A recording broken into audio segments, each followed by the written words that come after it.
أعوذ بالله من الشيطان الرجيم بسم الله الرحمن الرحيم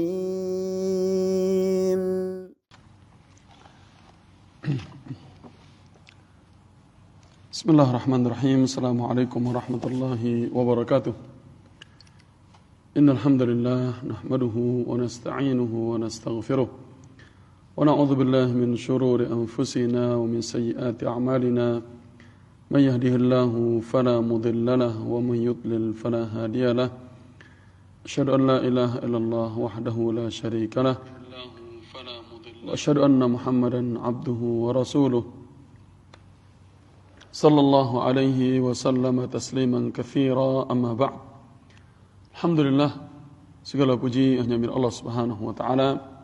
Salat dan salam kepada Nabi Muhammad sallallahu alaihi wasallam, kepada keluarganya, para sahabatnya dan semua yang mengikuti jejak beliau sampai akhir zaman. Alhamdulillah, kita sambung kembali pembahasan kita dari kitab Sahih Fiqhus Sunnah, dan juga kita tambahkan juga dari beberapa penjelasan berkaitan dengan perkembangan ilmu fikih dari masa ke masa. Kalau ada ummahat yang sudah hadir, fotokopinya itu bisa diambil ya.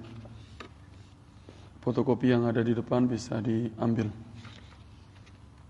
Sambil kita mengulang sedikit pembahasan kita sebelumnya,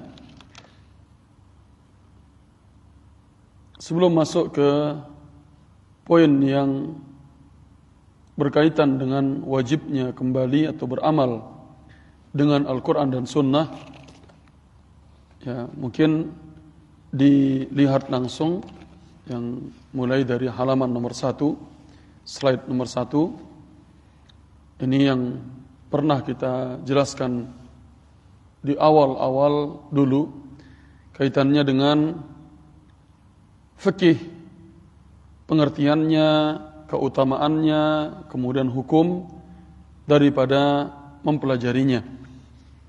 Di mana kita mengatakan bahwasanya fikih tersebut adalah pemahaman, kemudian objek dari fikih itu sendiri yaitu perbuatan hamba dari segi keterkaitan hukum syariat dengannya. Kemudian hukum mempelajari daripada ilmu fikih itu sendiri bisa fardu ain dan juga bisa fardu kifayah. Adapun sumber daripada ilmu fikih itu sendiri bersumber daripada Al-Quran, Sunnah dan Ijma'. Itu yang sudah kita sebutkan agar bisa dipahami. Jadi saya mulai dari yang pertama. Kemudian kita juga sudah membahas di halaman yang kedua. Ini karena hari ini baru bisa dibagiin fotokopinya ya. Yang halaman yang kedua atau slide yang kedua, di situ kaitan dengan tahapan perkembangan fikih, yang dimana bagian atas metode pembagian para peneliti dan penulis buku terhadap sejarah fikih ini bermacam-macam dalam membagi tahapan yang dilaluinya. Ada yang membagi berdasarkan masa kenabian, ada yang membagi para sahabat, ada yang membagi perkembangan pada masa tabi'in, ada yang membagi perkembangan fikih pada masa Abbasiyah, mazhab dan yang lainnya. Ada yang membagi menjadi 6 tahapan, bahkan ada yang lebih. Ya. Dan kita di sini mengambil yang sesuai dan mudah untuk diingat dengan membaginya menjadi 4 tahapan agar mudahkan kita untuk mengingatnya. Yang pertama adalah tahapan tasyri', yaitu di mana tahapan di sini sampai wafatnya Nabi sallallahu alaihi wasallam. Tahapan tasyri' ini sampai wafatnya Nabi sallallahu alaihi wasallam. Dan ini adalah khusus pada masa kenabian, karena setelah Rasulullah sallallahu alaihi wasallam wafat, maka tasyri' itu berhenti. Berikutnya pada tahapan yang kedua, fikih.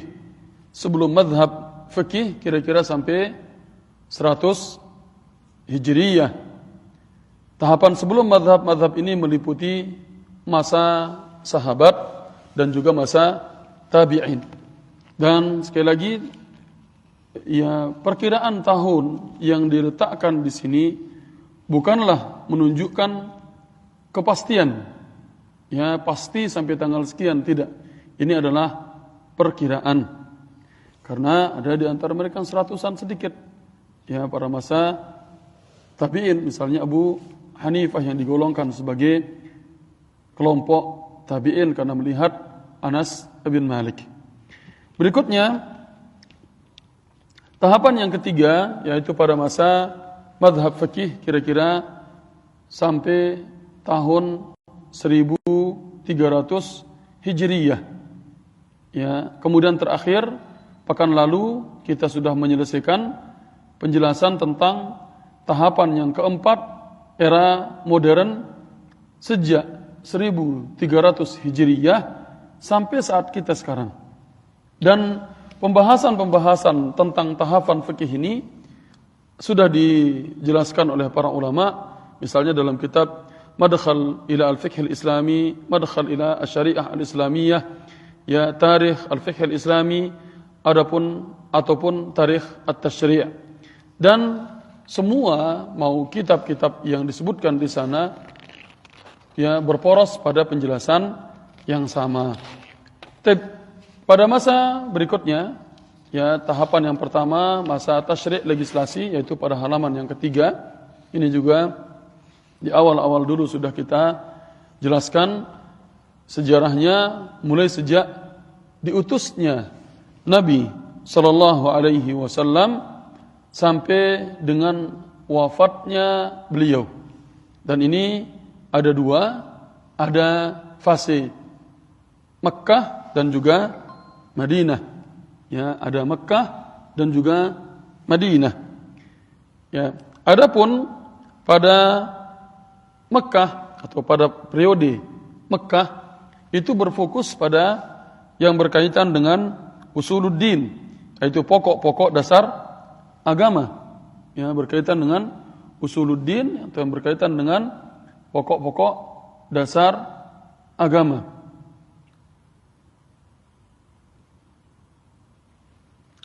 Kemudian sedikit tasyri' yang bersifat rinci sewaktu berada di Mekah.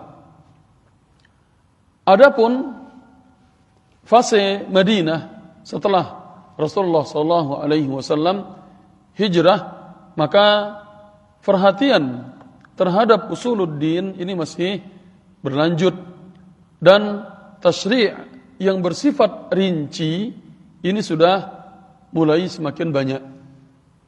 Ya, tasyri' yang bersifat rinci sudah semakin banyak. Ummahat yang baru datang halaman 3 ya. Karena baru di copy bukunya, jadi kita bahas dari awal lewat-lewat saja. Mana yang belum dibahas itu kita fokus. Karena banyak atau beberapa hal kita tidak sebutkan mengikuti buku yang ada di kita pakai dan mengikuti perkembangannya. Berikutnya sumber tasyri' yang ada pada masa awal-awal dulu adalah bersumber daripada Al-Quran dan As-Sunnah. Sumber tasyri' itu bersumber daripada Al-Quran dan As-Sunnah. Dan dua-duanya sama. Ada yang Al-Quran tersebut dia ada sebab yang menyebabkan dia turun dalam masalah fikih, ya. Sekali lagi fokus pada masalah fikihnya. Contohnya misalnya surat Al-Mujadilah, qad sami'a Allahu qawla allati tujadiluka fi zawjiha wa tashtaki ila Allah wallahu yasma'u tahawurakuma. Ini berkaitan dengan masalah zihar misalnya. Ya, berkaitan dengan masalah zihar. Jadi ada sebab yang menyebabkan dia turun. Dan itu kita sudah bahas di usul tafsir tentang ada beberapa macam-macamnya. Ya. Berikutnya ada yang ibtidai. Tidak ada sebab yang menyebabkan dia Al-Quran itu turun ataupun hadis itu disampaikan, tidak. Ya, atau juga karena ada sebab peristiwa-peristiwa tertentu. Ya, ada sebab peristiwa-peristiwa tertentu yang ingin dijelaskan tentang ya hukumnya. Adapun ijma di kolom paling samping adalah kesepakatan ulama setelah zaman Nabi sallallahu alaihi wasallam atas suatu hukum syariat. Makanya yang kita fokuskan pembahasannya yaitu pada Al-Quran dan As-Sunnah dalam masa tasyri' pada awal-awal itu. Ya, adapun ijma' itu adalah ya setelah Nabi sallallahu alaihi wasallam, itu juga dijadikan sebagai sumber dalam syariat, namun bukan pada masa Nabi. Ya, bukan pada masa Nabi sallallahu alaihi wasallam. Ciri-ciri penting daripada masa tasyri' pensyariatan tersebut adalah yang dimana tasyri' dalam arti menciptakan hukum syariat hanya ada pada masa ini. Hanya ada pada masa ini. Maksudnya hanya ada pada masa Nabi sallallahu alaihi wasallam saja. Karena beliaulah yang menyampaikan, yang diperintahkan oleh Allah Subhanahu wa taala untuk menyampaikan hukum. Yang kedua, minimnya peluang perbedaan pendapat fikih pada masa itu. Karena masalah apapun ya kembali ke beliau, ke Rasulullah sallallahu alaihi wasallam.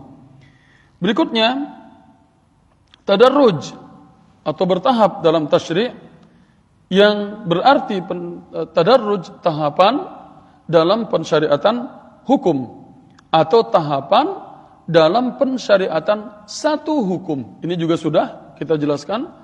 Kalau tahapan dalam pensyariatan satu hukum, misalnya tahapan tentang haramnya khamr, ya awalnya masih boleh, kedua dilarang kalau salat, ya ayyuhalladzina amanu la taqrabus salata wa antum sukara hatta ta'lamu ma taqulun.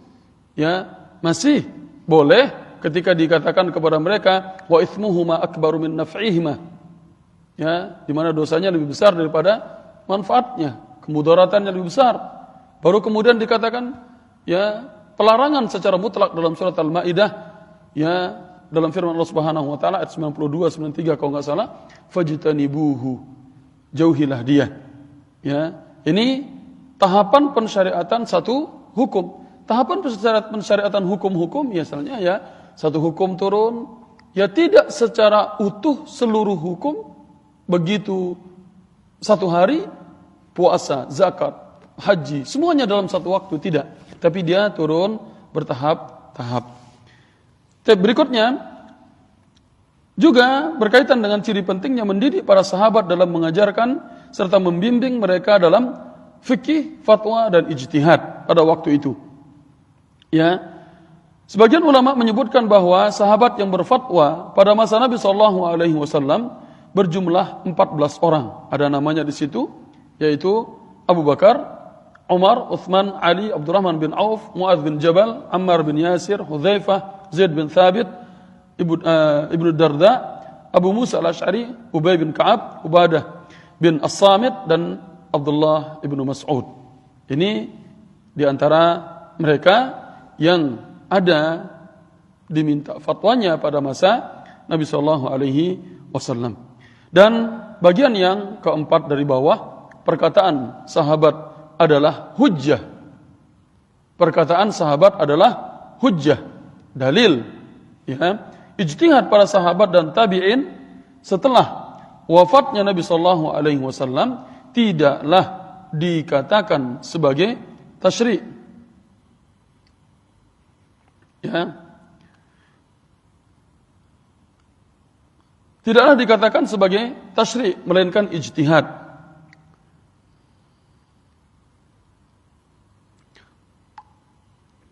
Berikutnya kita masuk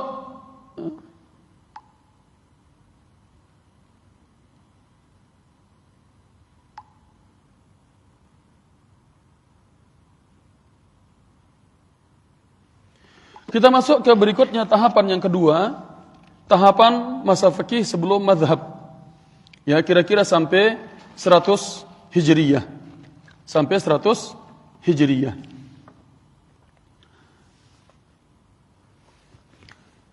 Yang halaman 4. Ya, karena ibu semua pada baru dapat, jadi kita mana yang belum kita lewatin. Yang keempat, setelah wafatnya Nabi sallallahu alaihi wasallam, ini sudah tahapan berikutnya. Setelah wafatnya Nabi sallallahu alaihi wasallam, tasyri' pasti berhenti sebagaimana yang kita sebutkan tadi. Tetapi ijtihad. Nah, nyambung dia kan halaman 3 dengan halaman 4 karena kita mengatakan pendapat sahabat bukanlah tasyri', tetapi ijtihad. Nah, akan tetapi ijtihad, ya, ijtihad, istimbat itu pengambilan hukum, fatwa dan fikih terus berlanjut. Bahkan sampai sekarang pun masih. Para sahabat mengambil hukum dari Al-Quran dan As-Sunnah, kemudian memberikan fatwa kepada orang-orang yang bertanya kepada mereka. Sejumlah sahabat yang ahli fikih muncul. Tetapi mereka berbeda dalam banyak riwayat fikih dan fatwa yang dinukil dari mereka. Kita akan menjumpai beberapa di antara mereka memiliki pandangan. Dan di buku ini, pandangan-pandangan itu disampaikan. Oh, ini menurut ini. Oh, ini menurut ini. Ya, akan disampaikan. Kemudian muncul setelah itu sejumlah ahli fikih dari kalangan tabi'in yang dimana mereka belajar dari para sahabat, maka terbentuklah tingkatan dalam penyampaian fikih ini, tahapan itu, tingkatan sahabat dan tabi'in, dikatakan mereka ini sebelum mazhab fikih itu muncul. Ya, sebelum mazhab fikih ini muncul.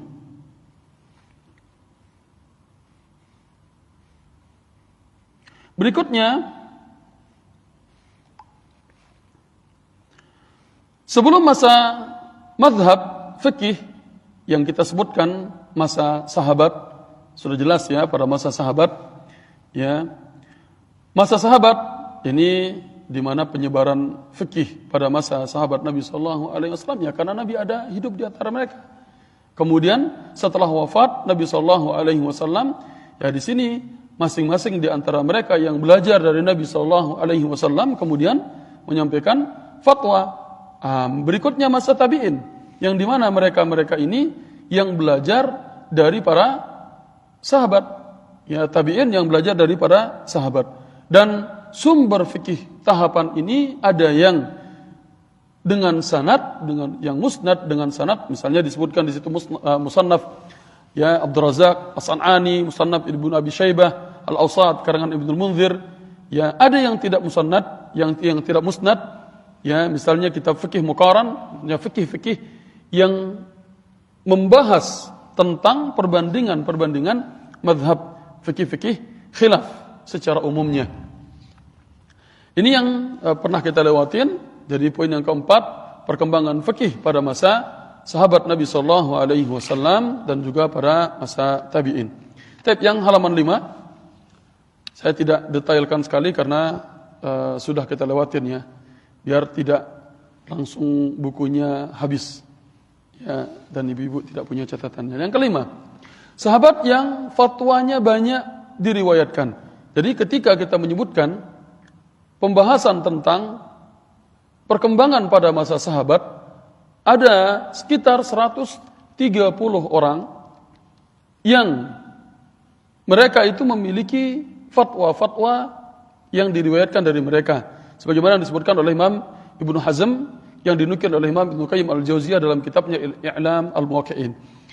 Jadi ada di antara mereka yang banyak memberikan fatwa. Ada yang tengah-tengah, ada juga yang sedikit. Ya, ada yang tengah-tengah, ada yang sedikit. Insyaallah sudah pernah dicatatnya. Fatwa dari yang banyak itu al-mukthirin atau al-mukthirun, yaitu kalau dikumpulkan setiap dari mereka bisa menjadi satu jilid yang tebal.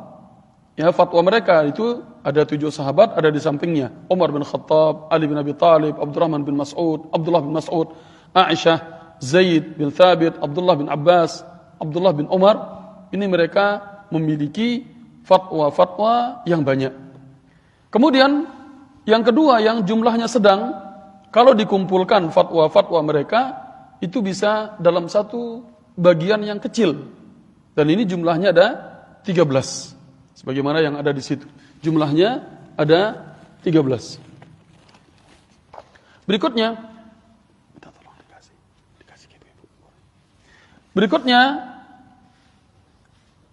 yang sedikit, yang fatwanya dalam jumlah sedikit, itu dikumpulkan dalam jumlah kecil. Ya, setelah meneliti dan menelaah.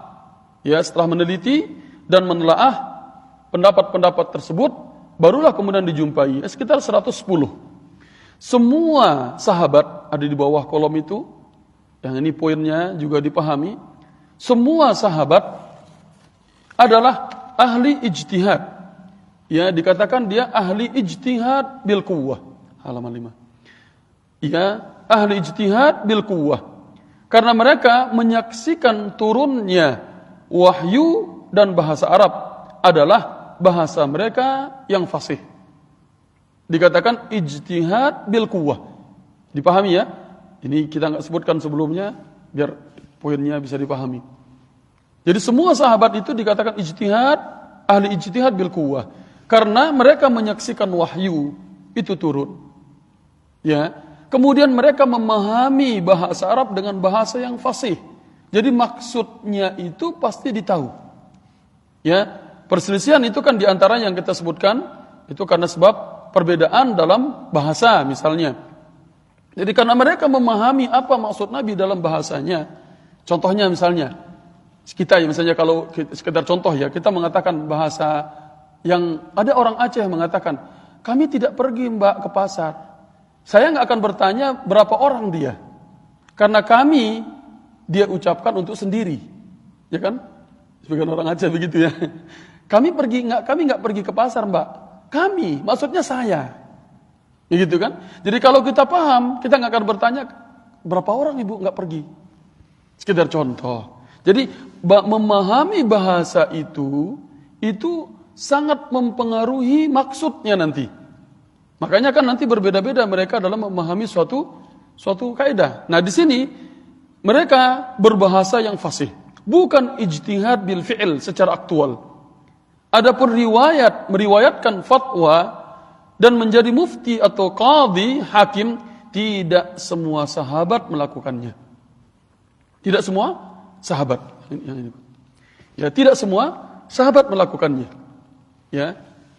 Yang menjadi qadhi, enggak semua mereka menjadi qadhi, enggak semua mereka menjadi hakim, enggak semua mereka menjadi ahli fatwa yang diminta fatwa. Ya, begitu. Jadi mereka dikatakan ya bukan ijtihad bil fi'il tapi ijtihad bil quwwah, karena mereka menyaksikan dan memahami apa yang disampaikan oleh Nabi sallallahu alaihi wasallam. Berikutnya pada halaman yang 6, slide yang 6, kita sebutkan kaitan dengan madrasah fikih yang tersebar pada masa sahabat. Masih kita di tahapan yang kedua. Ibnu Qayyim rahimahullahu taala menyebutkan dalam kitabnya I'lam al-Muwaqqi'in, fikih dan ilmu tersebar di kalangan umat melalui murid-murid Abdullah ibn Mas'ud, murid-murid Zaid bin Thabit, murid-murid Abdullah bin Umar, dan murid-murid Abdullah bin Abbas.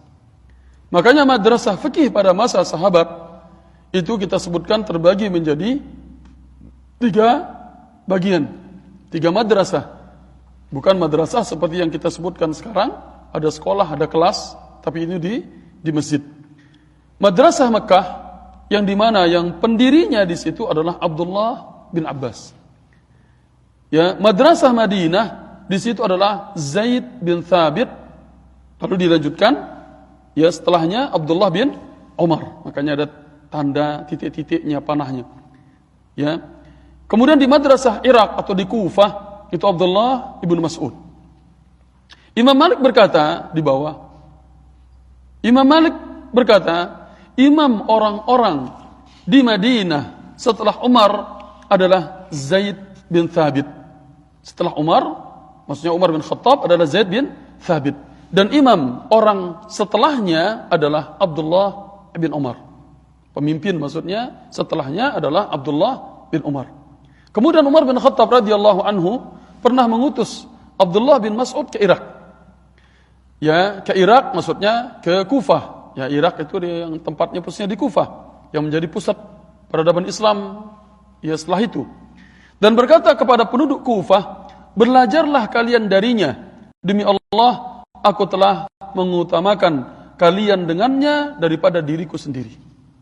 Ini pernah diutus oleh Umar bin Khattab radhiyallahu anhu. Disinilah mulai tersebar awal-awalnya pendapat-pendapat itu.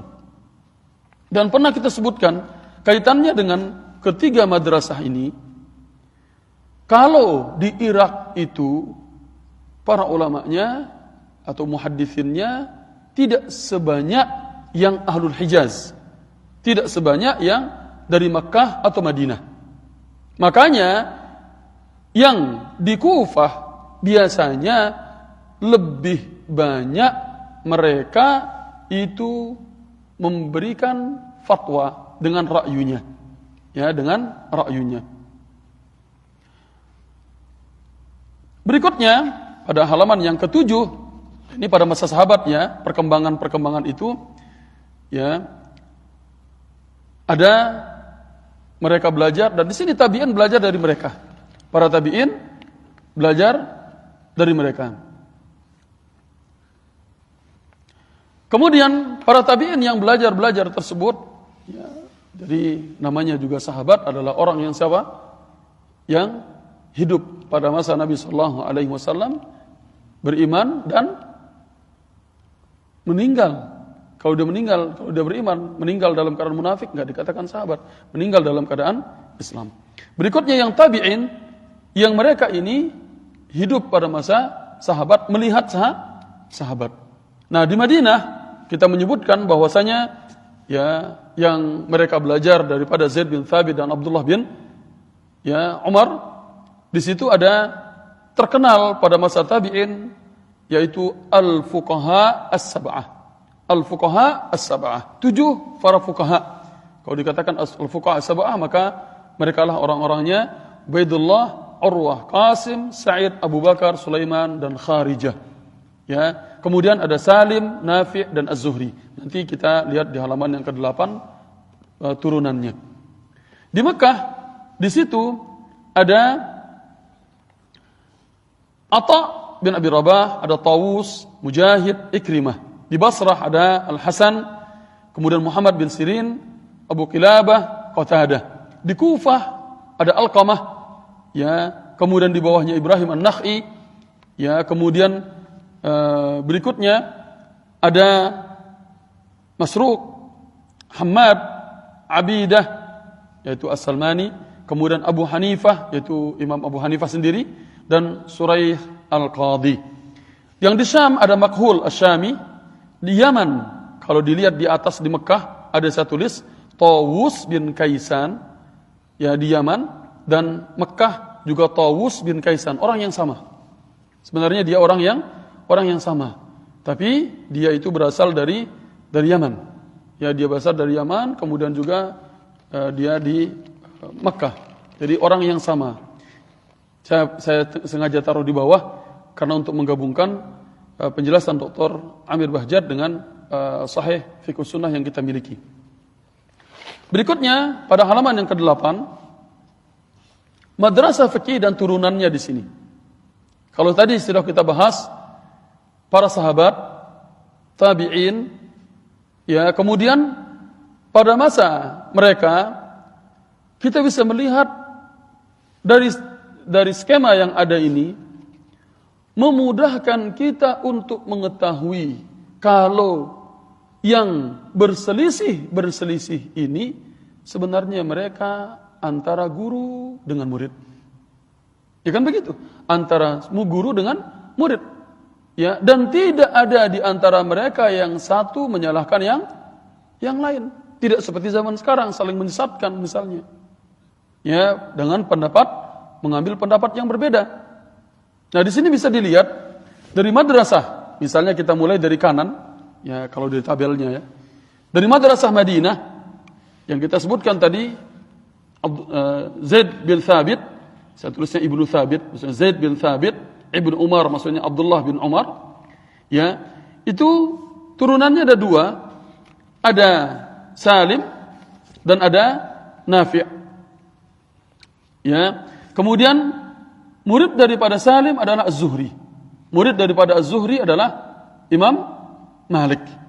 Imam Malik yang belajar dari Az-Zuhri. Ya, kemudian riwayat sering dikatakan dalam periwayatan hadis yaitu silsilah Az-Zahabiyah, yang di mana periwayatan hadis kalau dikatakan dari Malik an Nafi' an Ibn Umar an Nabi sallallahu alaihi wasallam. Ini periwayatan yang sungguh sangat pendek. Ya, makanya dikatakan silsilah Az-Zahabiyah. Ya, kemudian berikutnya murid daripada Imam Malik atau Imam Syafi'i belajar dari Imam Malik. Ya. Kemudian nanti saya singgung di bawahnya, setelah Imam Syafi'i itu Imam Ahmad ibn Hanbal. Taib. Di madrasah Makkah ada Abdullah bin Umar, ada Abdullah bin Abbas, dan yang belajar dari dia adalah Amr bin Dinar. Yang belajar dari Amr bin Dinar adalah Sufyan bin Uyainah. Yang dari Kufah itu Abdullah bin Mas'ud. Muridnya Abdullah bin Mas'ud Alqamah. Murid dari Alqamah Ibrahim An-Nakh'i. Murid dari Ibrahim Hammad. Muridnya lagi adalah Abu Hanifah, yang digolongkan dia sebagai tabi'in karena melihat Anas ibn Malik. Nah, di situ Muhammad bin Al-Hasan Asy-Syaibani, agar dipahami tanda-tanda panahnya. Kemana panah itu yang saya tunjukkan, kalau yang di atas itu pembagiannya, tapi yang di bawah itu ngarahnya itu ke arah tempat belajarnya. Jadi Muhammad bin Al-Hasan Asy-Syaibani ini belajar di Abu Hanifah, muridnya. Tapi dia juga membaca Muwatta Imam Malik. Dia membaca Muwatta'nya Imam Malik. Makanya ada segaris panahin ke atas Imam Malik. Jadi dia belajar juga dari Imam Malik.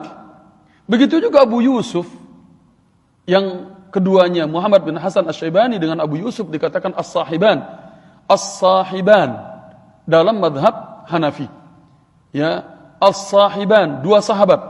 Maksudnya adalah Muhammad bin Hasan Asy-Syaibani dan Abu Yusuf. Padahal keduanya ini bila dilihat menyelisihi, sebagian ulama mengatakan dia menyelisihi madhabnya Abu Hanifah pada 2/3 pendapatnya. Namun dia digolongkan ke dalam madhab Hanafi karena sama pada usulnya.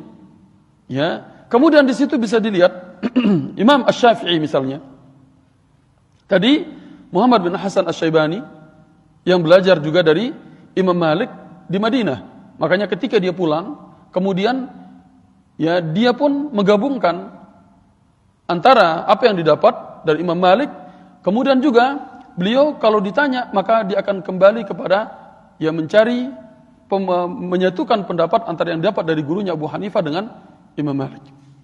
Berikutnya Imam Asy-Syafi'i, dia belajar dari Imam Malik, belajar juga dari madrasah Makkah dari Sufyan bin Uyainah.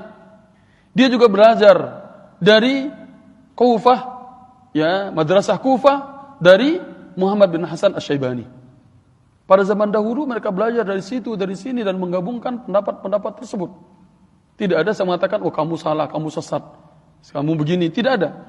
Adapun Imam Ahmad bin Hanbal, kita mengatakan bahwasanya tidak sepenuhnya antara Imam Ahmad dan Imam Syafi'i adalah murid dan sahabat, adalah murid dan guru. Tetapi Imam Syafi'i juga mengambil dari Imam Ahmad, Imam Ahmad juga mengambil dari Imam Syafi'i. Kemudian Imam Ahmad bin Hanbal juga belajar dari Sufyan bin Uyainah.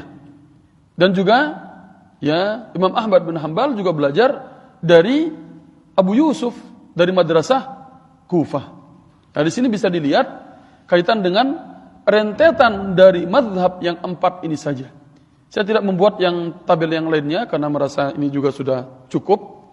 Ya, jadi Imam Asy-Syafi'i dan Imam Ahmad bin Hanbal kalau dilihat kedua-duanya ini, ya Imam Syafi'i dan Imam Ahmad bin Hanbal, kedua-duanya ini menggabungkan seluruh mazhab atau seluruh madrasah yang ada. Ya, seluruh madrasah yang ada itu mereka pelajari. Kalau dilihat dari itu. Dan Imam Ahmad bin Hanbal memiliki Imam Ahmad, yaitu rawahu Ahmad itu. Ya, kita sering membaca hadis yang sekitar 26 ribuan hadis diriwayatkan oleh Imam Ahmad bin Hanbal.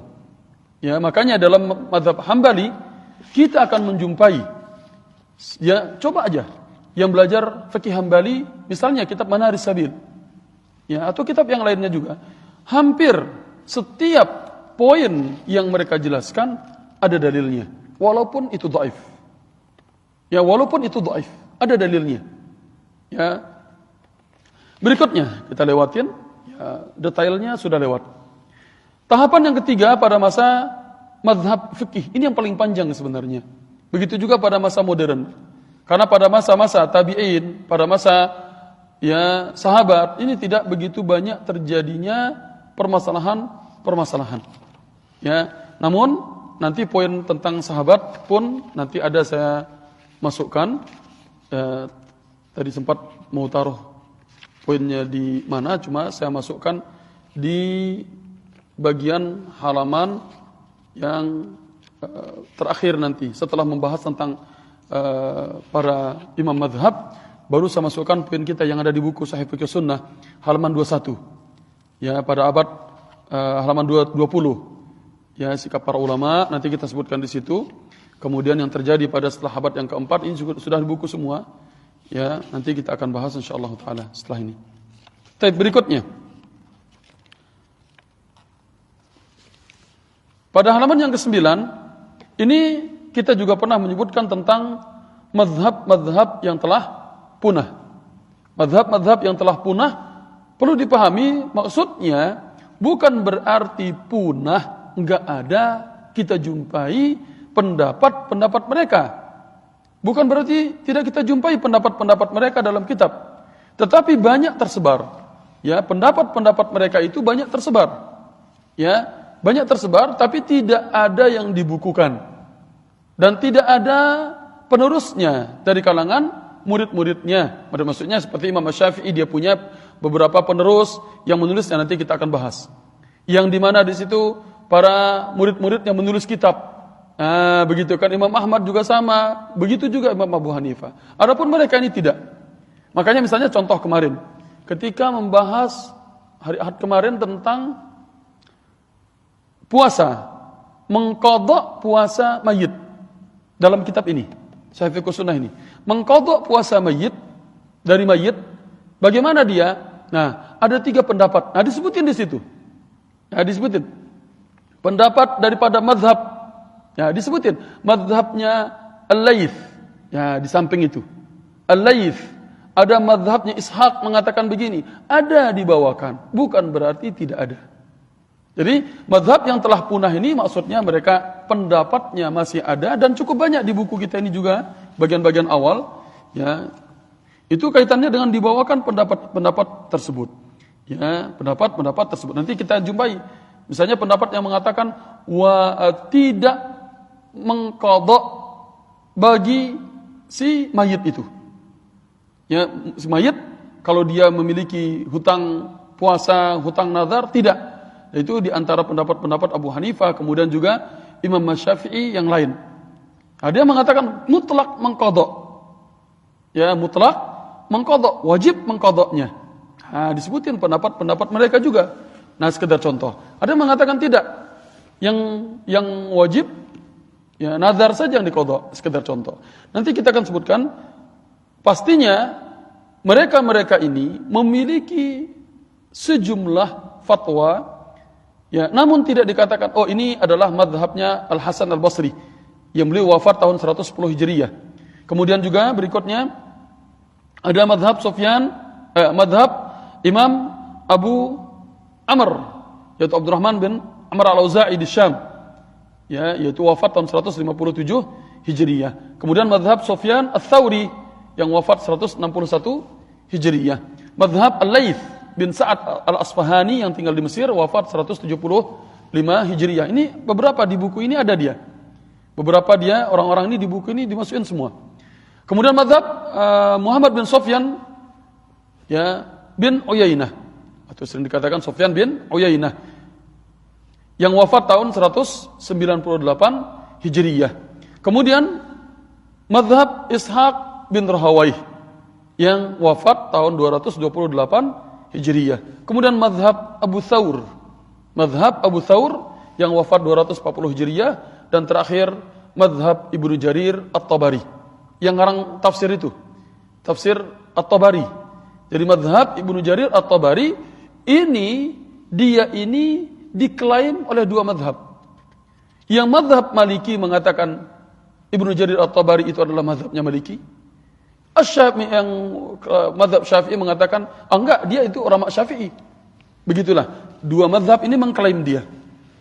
Ya, tapi perlu dipahami, tidak ada kalau mengatakan oh mazhab Syafi'i. Kita tahu ketika ada mengatakan saya mazhabnya mazhab misalnya mazhab Al-Hasan Al-Basri, tidak ada. Ya, bukan berarti tapi tidak ada pendapat-pendapat mereka. Adapun halaman 10 yang berkaitan dengan 4 mazhab yang tersebar, yang tersebar, ini saya urutkan berdasarkan yang ketemu-ketemunya. Yang pertama adalah Abu Hanifah. Dia lahir tahun 80 Hijriyah dan sempat berjumpa dengan sahabat Anas ibn Malik.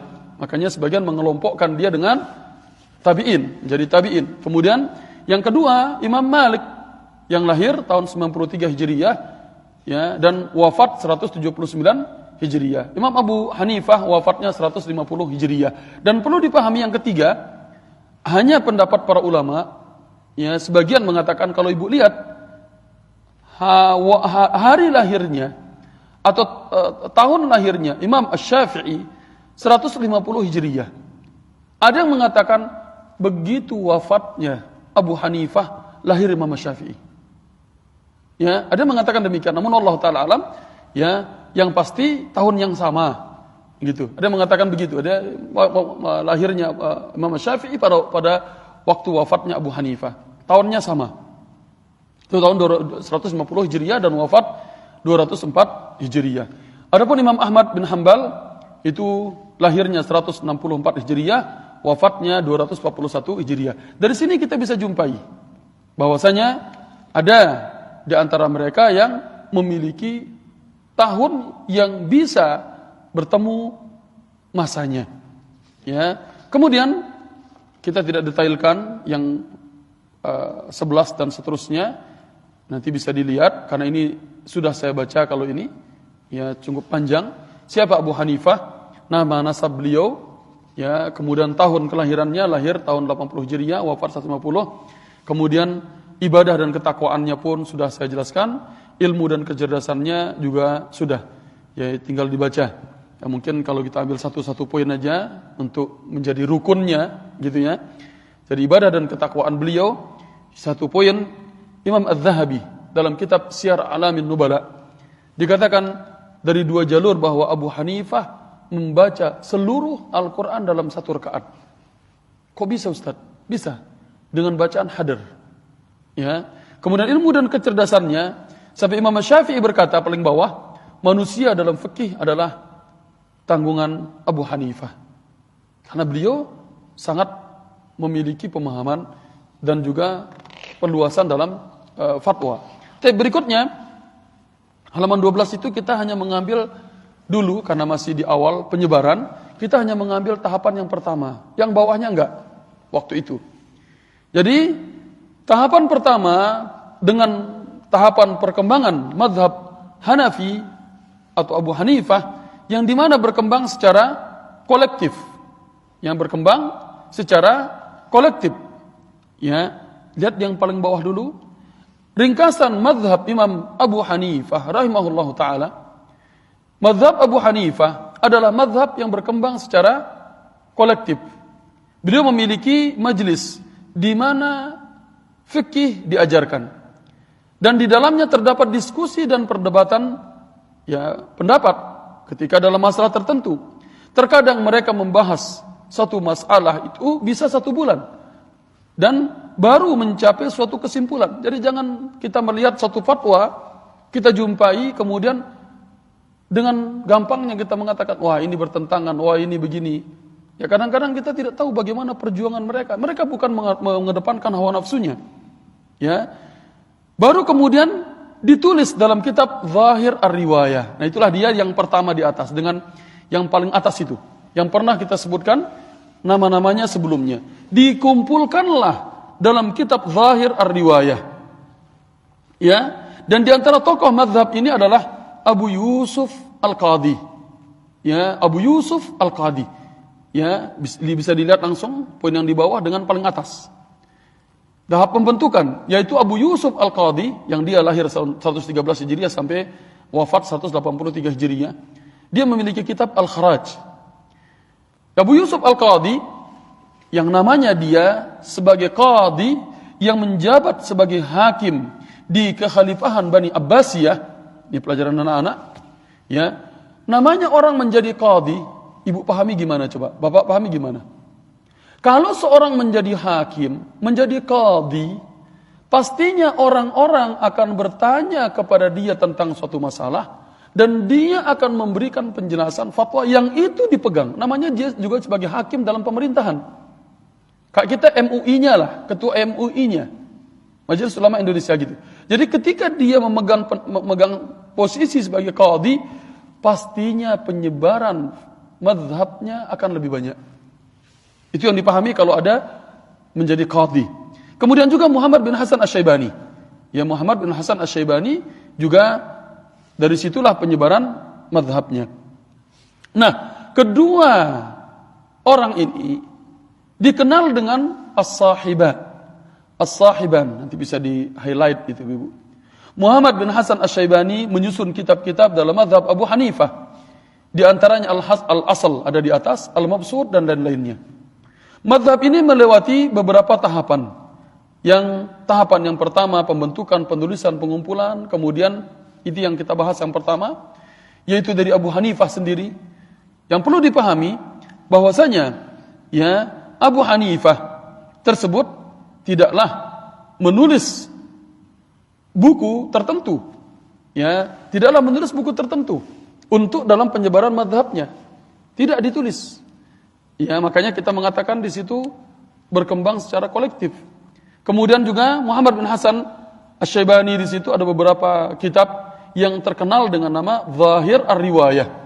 Itu ada Al-Mabsut atau terkenal dengan Al-Asl, Al-Jami' As-Saghir, Al-Jami' Al-Kabir, Az-Ziyadat, As-Siyar Al-Kabir, As-Siyar As-Saghir dan seterusnya. Kemudian Zufar, kemudian Al-Hasan bin Ziyad Al-Lu'lu'i. Ya, mungkin nama-nama ini bingung kita siapa dia, tapi minimal kita tahu dua orang aja dah. Abu Yusuf dan Muhammad bin Hasan Asy-Syaibani. Ini pada masa pengumpulan pembentukan mazhabnya. Ya, itu orang-orang yang memiliki andil yang sangat banyak. Mereka menyusun ringkasan-ringkasan kitab-kitab, mengoreksi riwayat-riwayat, menentukan mana yang menjadi pegangan dalam mazhab, mana yang tidak menjadi pegangan dalam mazhab. Ya, ini pada masa tersebut. Kemudian tahapan yang kedua. Nah, ini yang belum pernah kita sebutkan sebelumnya. Datanglah tahapan berikutnya, tahapan-tahapan yang dimana tahapan perluasan dan pertumbuhan serta penyebaran mazhabnya Abu Hanifah. Ya, maka kita melihat di situ At-Tahawi menyusun kitab Mukhtasar At-Tahawi atau Al-Mukhtasar, As-Sarkhashi menulis kitabnya Al-Mabsut, Imam Al-Kasani, Imam Al-Karhi, Imam Al-Quduri, Imam Al-Marginani, Imam An-Nasafi, semuanya mereka ini memiliki kitab-kitab yang ada di sampingnya. Ya, mungkin ibu-ibu bingung kita kitab apa ini. Enggak masalah. Minimal kita tahu perkembangannya. Ya, enggak keluar di ujian juga Ustaz. Enggak apa-apa. Minimal kita tahu orang-orangnya. Kita pernah dengar penyebaran fikihnya. Minimal jangan sampai kita nanti suatu saat, oh ini dari mazhab Abu Hanifah, ini mazhab Hanafi. Kemudian di mata kita melihat sebelah mata atau merendahkan. Padahal mereka ini ulama-ulama yang besar yang memiliki pengaruh yang dalam perkembangan ilmu fikih. Jadi minimal itu yang ada di diri kita. Ya, jangan sampai siapa sih Imam Al-Karhi ini? Lebih baik kita mendengar pendapat daripada syekh. Dia adalah imam di masjid ini, imam di masjid itu. Siapa dia dibandingkan dengan imam-imam tersebut? Mereka ulama-ulama terdahulu, berbeda jauh dengan ulama-ulama yang sekarang. Ya, jangan sampai kita melihat fatwa-fatwa dari ulama-ulama, mungkin dia imam masjid manalah, dia syekh manalah. Kemudian kita sebelah mata melihat dari para imam As-Sarkhashi misalnya. Kita enggak tahu bagaimana Imam Al-Kasani misalnya. Ya, menyusun kitab itu bukan perkara yang gampang pada masanya. Kemudian terakhir tahap stabilitas. Ya, di mana di situ sudah selesai. Sudah selesai, yaitu misalnya kitabnya Ibnu Nujaim Al-Hanafi dalam kitabnya Al-Bahr Ar-Ra'iq Syarah Al-Kanz Ad-Daqa'iq. Yang Al-Kanz Ad-Daqa'iq itu karangannya Imam An-Nasafi. Ya, di situ dia. Kemudian berikutnya Imam Ibnu Abidin. Ini banyak sekali. Ketika misalnya saya menulis kemarin waktu S3 itu banyak sekali saya mengambil rujukan terutama ketika melihat dalam masalah-masalah perceraiannya waktu itu dari Ibnu Abidin, ya, beberapa saya mengambil dari Al-Bahr Ar-Ra'iq juga, Kanz Ad-Daqa'iq juga, karena harus kembali kepada rujukan-rujukan dalam mazhab tersebut. Ya, ini kaitannya dengan perkembangan mazhab Hanafi. Satu poin sekali lagi yang perlu kita pahami, jangan sampai di mata kita, siapa dia? Oh, mazhab Hanafi. Seakan-akan kita berpegang kepada mazhab Syafi'i atau mazhab Hambali, kemudian merasa diri adalah orang yang paling alim, paling pintar, paling benar dalam menyikapi suatu masalah. Ini yang perlu dipahami. Mana kita dari mereka? Kita bukan siapa-siapa. Sungguh kerdil ilmu kita dibanding dengan mereka. Ya, ini minimal ada dalam diri kita pengagungan pada usaha-usahanya para ulama. Sungguh sedih kadang ketika mendengar, ini mazhabnya Hanafi. Langsung dikira, Hanafi itu nggak diambil, begini dan begitu. Ya, berikutnya, lihat halaman yang ke-13. Imam Malik bin Anas. Ya, jangan sampai kebalik ya. Imam Malik bin Anas bukan anak dari Anas bin Malik yang seperti yang pernah disebutkan oleh seorang sebelumnya. Malik bin Anas bin Malik bin Abi Amir Al-Asbahi. Kemudian tahunnya juga sudah ada di situ, ini sudah saya jelasin. Ibadah dan ketakwaannya, ya, satu poin kita ambil, yaitu misalnya saudarinya Imam Malik ditanya tentang kesibukannya di rumah. Dia mengatakan mushaf dan tilawah. Ya, jangan sampai kita ditanya, apa kesibukannya Bapak Fulan? Ya, game dan handphone.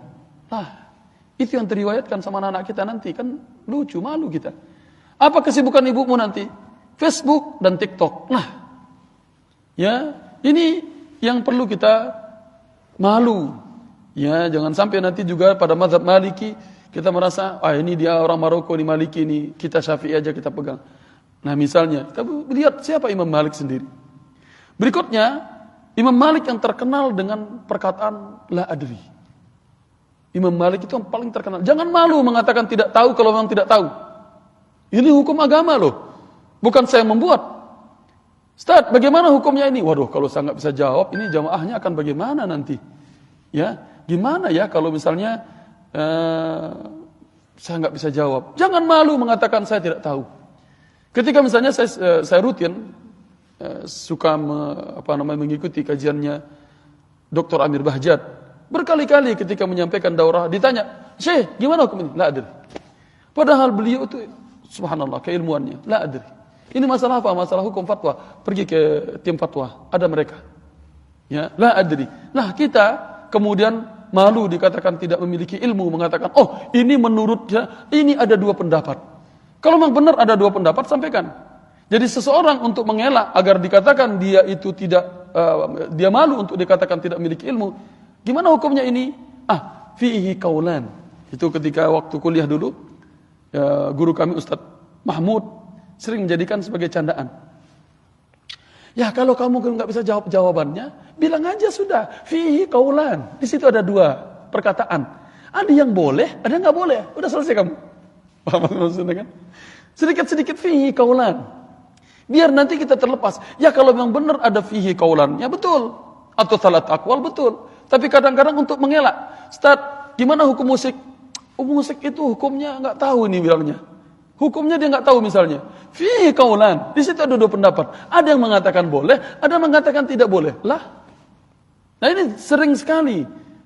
Tidak takut mengatakan la adri di situ.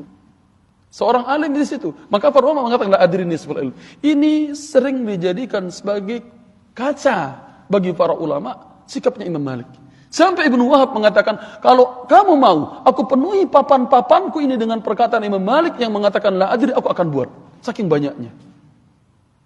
Bahkan datang orang yang kepada dia, ini ceritanya panjang kalau dia. Datang ada orang jauh, kalau lupa saya dari Yaman, kalau nggak salah, membawa 60 masalah. Yang dijawab hanya beberapa saja. Kemudian dia mengatakan, lah aku datang dari jauh untuk bertanya kepada engkau hanya jawab sedikit. Sisanya la adri. Gimana ini aku datang dari jauh membawa permasalahan dari orang-orang yang banyak, kok jawabnya cuma sedikit. Bilang di situ, kata beliau, kalau Malik hanya bisa menjawab itu dan sisanya la adri. Oh kama qal. Saya agak lupa ingat kisahnya orang yang bertanya itu. Ini la adri. Jangan sampai kita malu untuk bilang tidak tahu kalau memang tidak tahu. Ya, terutama dalam masalah fikih. Kalau memang ada pendapat mengatakan kayak dia tadi misalnya, gimana hukum tentang masalah mengqadha puasa bagi mayit yang saya contohkan kemarin? Ya, oh begini, bukan kaulan di situ, salah aqwal 3 pendapat. Nah, benar ada di situ sampein. Tapi kalau misalnya nggak tahu, oh ada 2 pendapat.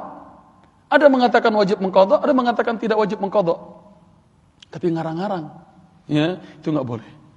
Ya ingat ya, ilmu ini datang dari Nabi SAW. Jangan sampai agama itu tercoreng karena pendapat kita yang tidak berdasarkan pada dalil. Ya, jangan pernah kita malu untuk mengatakan saya tidak tahu. Berikutnya ilmu dan kecerdasan beliau sampai beliau ini memenuhi syarat berfatwa duduk memberikan manfaat pada usia beliau 21 tahun. Ya 21 tahun beliau sudah dikasih syarat atau bisa memberikan fatwa, tapi bukan langsung memberikan fatwa pada waktu itu.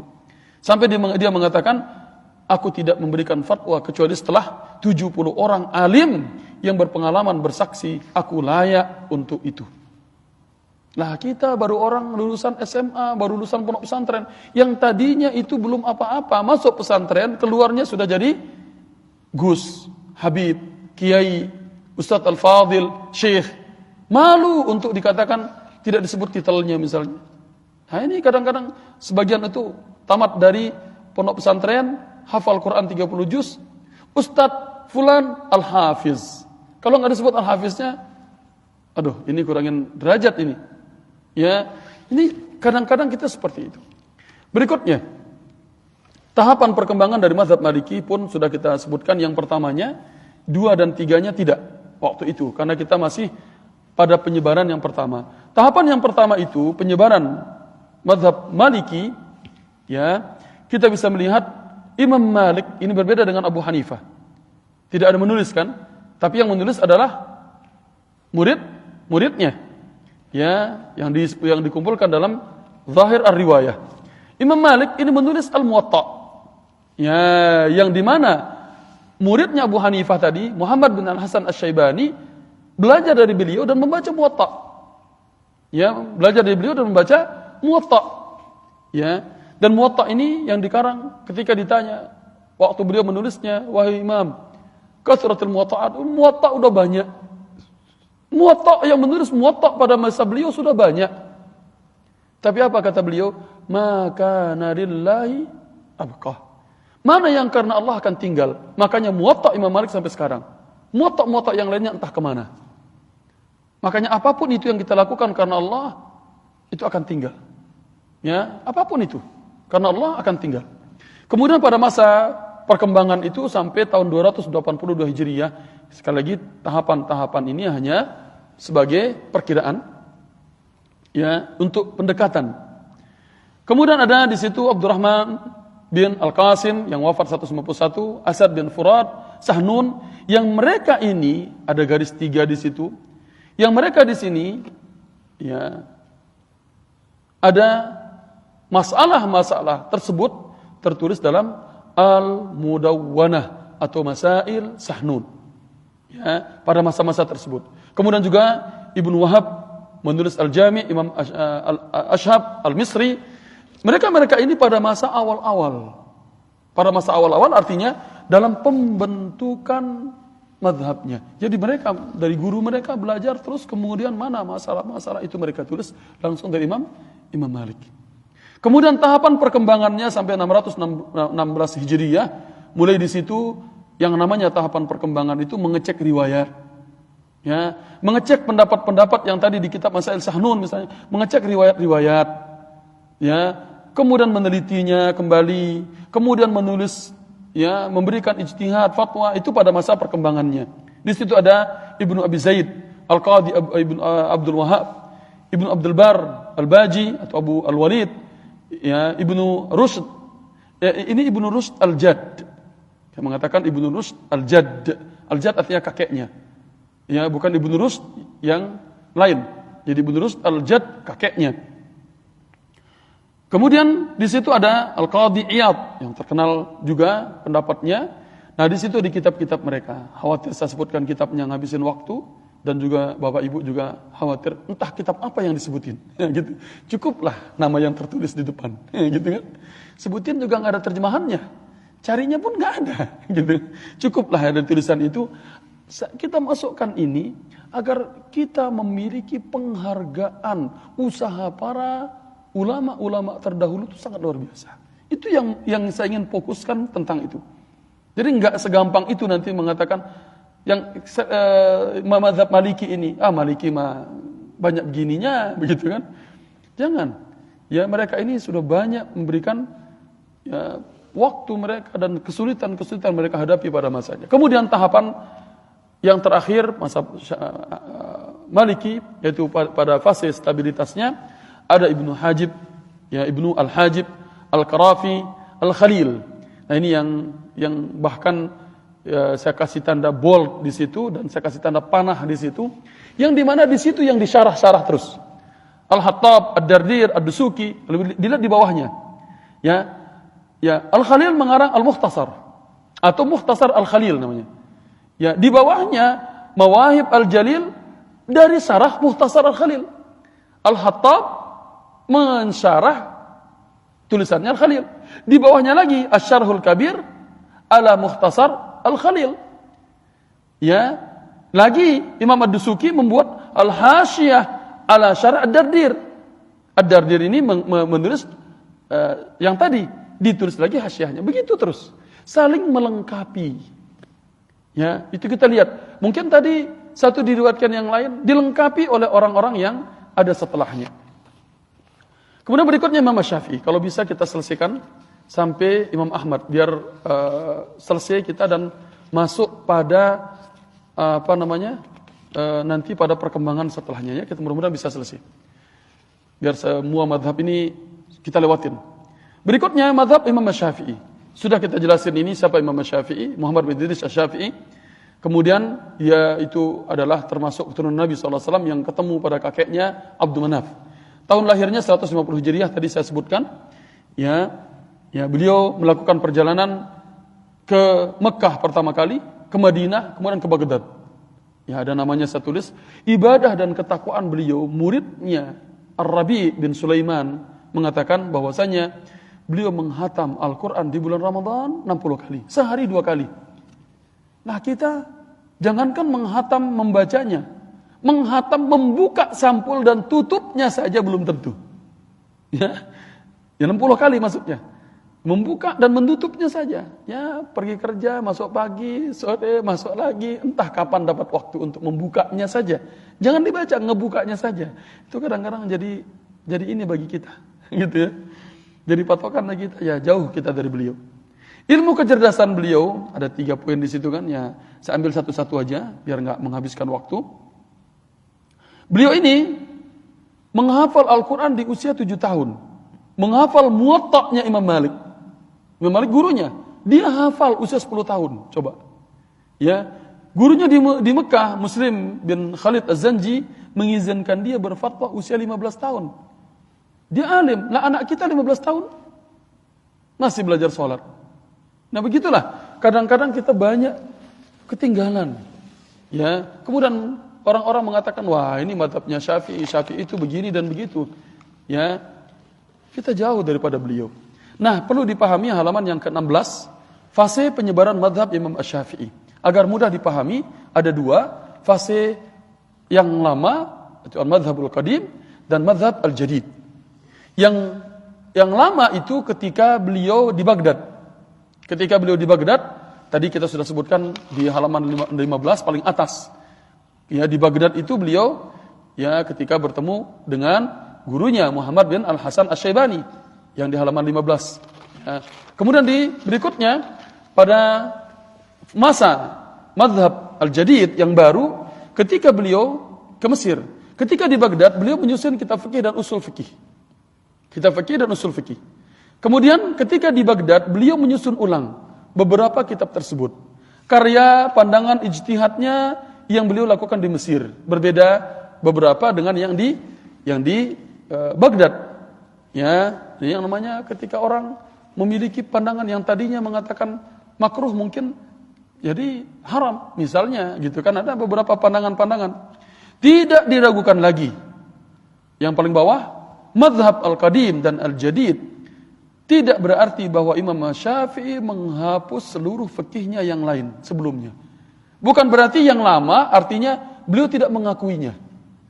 Karena ada yang baru, jadi yang lama tidak dia. Bukan begitu. Datang dengan fikih yang berbeda, bukan. Perbedaan ini terletak hanya pada ijtihad beberapa masalah. Yang menjadi pegangan dalam mazhab Syafi'i adalah mazhab yang baru. Itu yang jadi pegangan. Yaitu yang beliau susun dalam kitabnya Ar-Risalah, atau yang disebutkan juga dengan Ar-Risalah Al-Jadidah, dan juga kitabnya Al-Um. Ya, kemudian halaman 17. Ya, pada halaman 17, tahapan dan perkembangan yang pertama sudah. Ya, karena pada waktu itu kita hanya menyebutkan perkembangan Imam Syafi'i dan penyebaran pada tahap yang pertama saja. Jadi kalau Imam Abu Hanifah nggak ada tulisannya, Imam Malik ada, Imam Syafi'i ada dalam kitabnya Al-Um. Dan dia adalah orang yang pertama kali menyusun kitab dalam ilmu usul fikih yang namanya Ar-Risalah.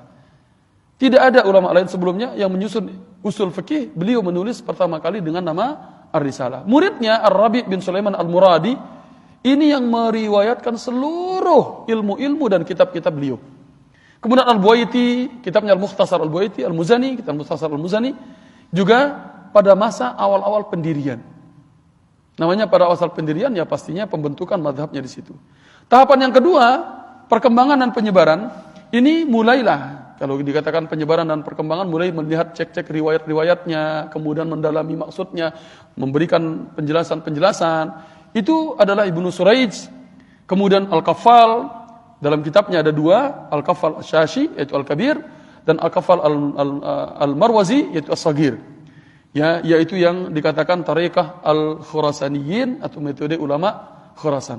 Kemudian Al-Asfarayini, Al-Mawardi, Al-Juwaini, ya, Al-Juwaini dalam kitabnya Nihayatul Matlab. Kemudian Abu Ishaq Asy-Syirazi, sering terkenal ini kalau kita dengar nama-nama itu. Ya, ini pendapat Asy-Syirazi. Imam Al-Ghazali misalnya, seterusnya. Imam Al-Ghazali ini ada 3, Al-Wajiz, Al-Wasit, dan Al-Basit. Itu yang urutan yang kesetaranya itu urutan yang paling banyaknya. Al-Wajiz yang ringkas. Yang kemudian lebih pertengahan, yang paling meluasnya Al-Basit. Begitu dia.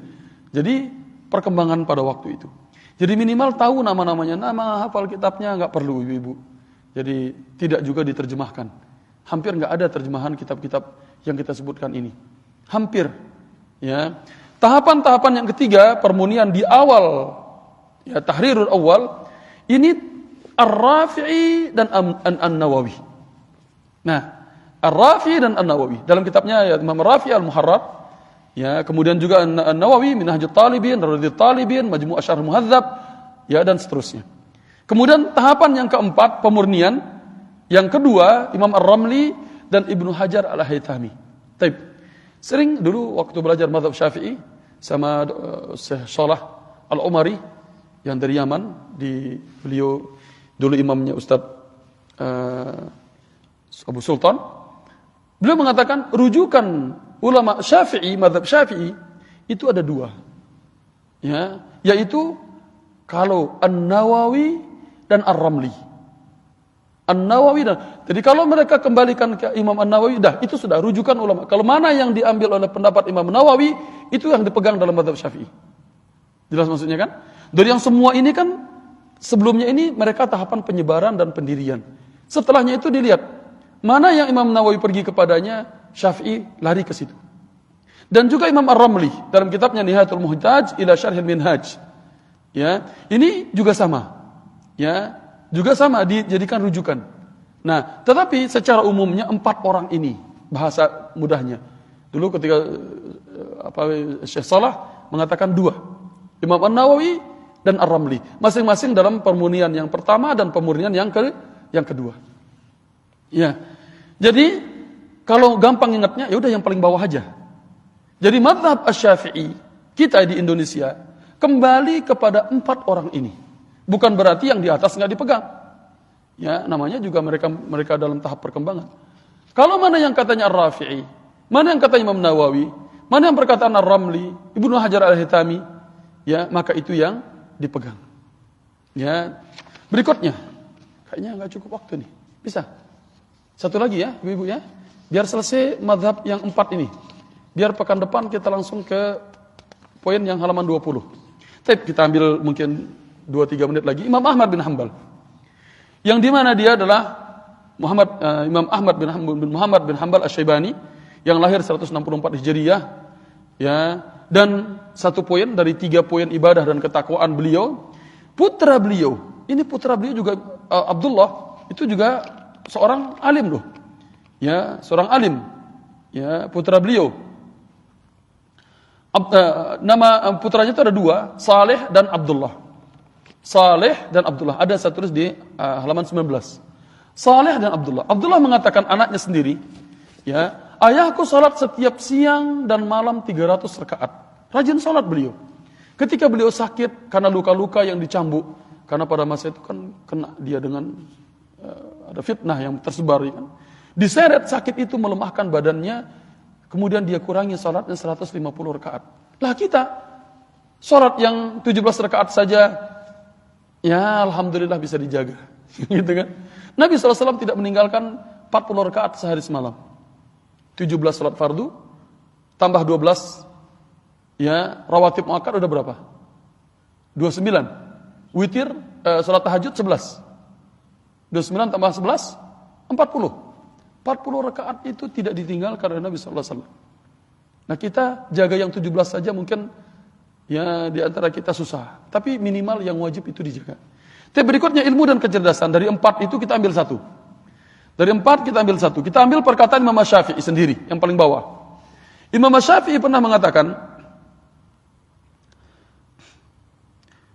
aku belajar, aku keluar dari Baghdad dan tidak meninggalkan seorang pun di sana yang lebih utama, lebih berilmu, lebih faqih, lebih bertakwa daripada Imam Ahmad. Coba, terus kita yang belakangan mengatakan aku Syafi'i, Ahmad bin Hanbal atau mazhab Hambali adalah sesat. Padahal mereka saling merekomendasikan guru dengan murid.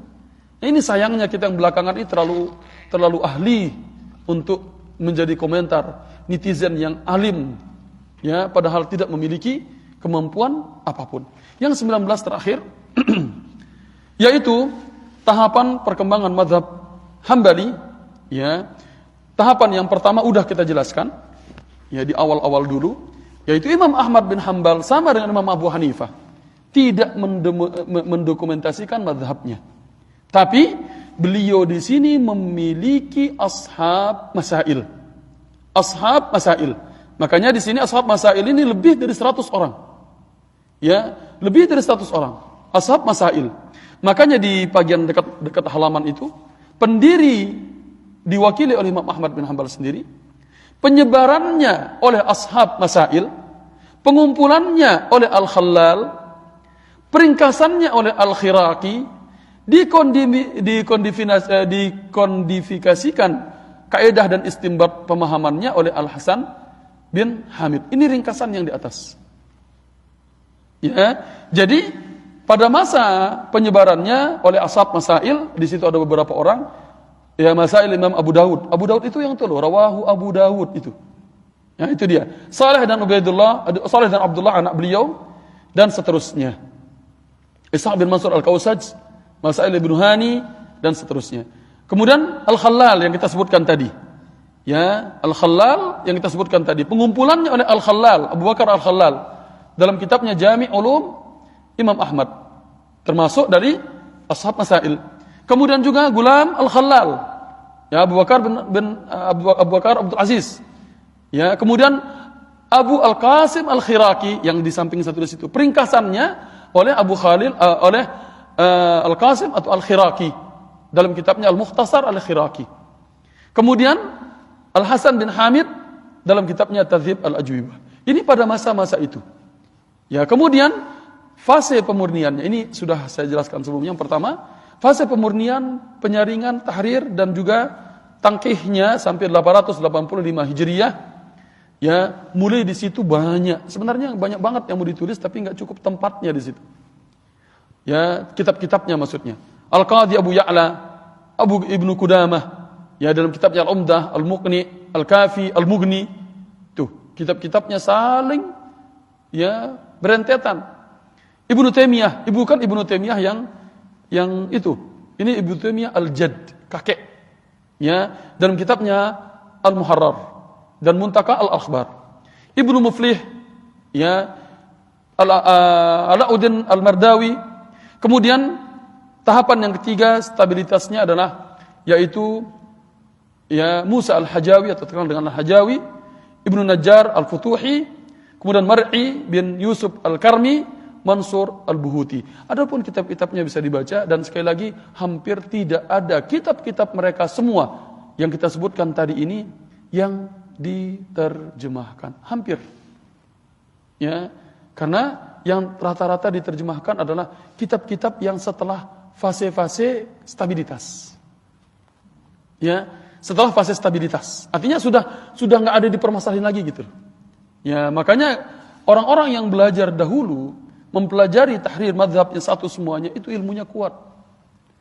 Ya, kemudian jika ingin mengetahui, ada saya tulis di situ di samping, nas-nas Imam Ahmad dalam suatu masalah, rujuk kitab Al-Jami' Al-Ulum Imam Ahmad. Ya, Jami' Al-Ulum Imam Ahmad oleh Abu Bakar Al-Khallal. Kalau mengetahui pandangan riwayat dalam suatu masalah, lihat kitabnya Imam Al-Mardawi. Ini pun enggak ada terjemahan, saya belum tahu. Kemudian kalau ingin melihat dalil-dalil mazhab, merujuk kitab Al-Mughni karangan Ibnu Qudamah. Ini udah ada kalau enggak salah. Asyarul Kabir, ya Al-Mumti' Syarah Muqni karya Ibnu Munajjah dan yang lainnya. Ini sampai halaman 19 kita hari ini semuanya adalah nama-nama ulama serta kitab-kitab mereka. Jangan menyebabkan kemudian kita ini sebagai orang alim yang belakangan datang ya dan menghukumi ulama-ulama terdahulu yang keilmuan mereka jauh ya sangat luas dan kita itu hanya secuil tersebut kemudian mengatakan wah ini pendapatnya Abu Hanifah. Contoh yang pernah saya jumpai, sekedar contoh sebelum kita tutup.